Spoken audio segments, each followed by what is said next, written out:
আসসালামু আলাইকুম।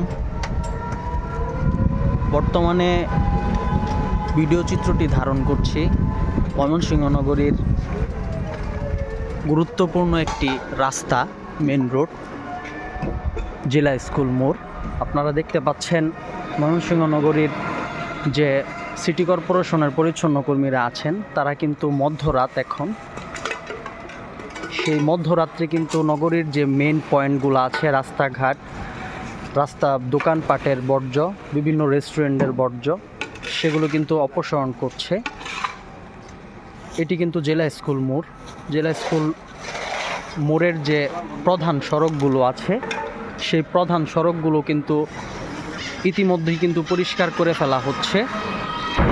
বর্তমানে কিন্তু আমাদের পরিচ্ছন্ন কর্মীরা অ্যাক্টিভ আছেন শহরকে পরিষ্কার রাখার জন্য। ময়মনসিংহ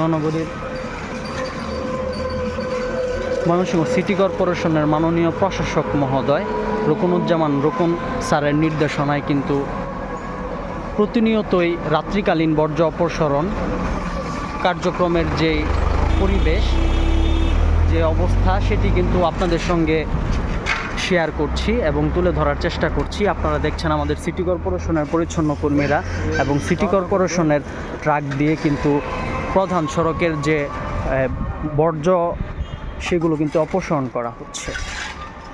পিছনের যে রাস্তাগুলো সেগুলো দেখবেন ইতিমধ্যে পরিষ্কার করে ফেলা হয়েছে এবং জেলা স্কুল মোড় থেকে কিন্তু এখন নতুন বাজারমুখী কিন্তু পরিষ্কার পরিচ্ছন্নর যে কার্যক্রম সেটি কিন্তু চলমান রয়েছে। আপনারা দেখতে পাচ্ছেন আমাদের সিটি কর্পোরেশনের বর্জ্য ব্যবস্থাপনা বিভাগের পরিচ্ছন্ন কর্মীরা, ওনারা কিন্তু মধ্যরাত্রে কিন্তু পরিষ্কার পরিচ্ছন্ন যে কার্যক্রম সেটি কিন্তু চলমান রেখেছেন।